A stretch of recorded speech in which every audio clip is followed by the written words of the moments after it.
These are three banks that I would personally never use as somebody that works in finance. And one of these banks used to be my main bank account before I knew what I know now. So let me fill you in. The first one is Wells Fargo. And this one is pretty obvious because of their fake account scandal that they had a few years ago, where they were creating fake accounts on behalf of people just to reach certain thresholds or bonuses.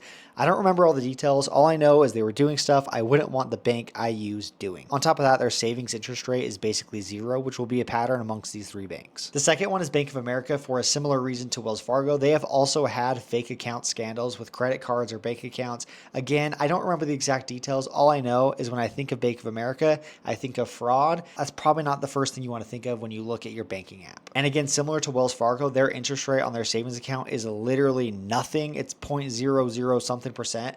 It's nothing. So that is also another red flag because you should have your emergency fund sitting in savings and you should be earning interest on that money. The third and final one is Chase, and this is the one that I used to personally use. And I have not heard of any scandals similar to Wells Fargo and Bank of America with Chase. I'm sure there are some, I just might not know about it. But the biggest problem with Chase is that they charge very hefty fees just for having accounts open with them. It is oftentimes $10 or $15 per account that you have just for simply having it, unless you meet some insane requirements like certain direct deposit requirements or minimum balances in each account.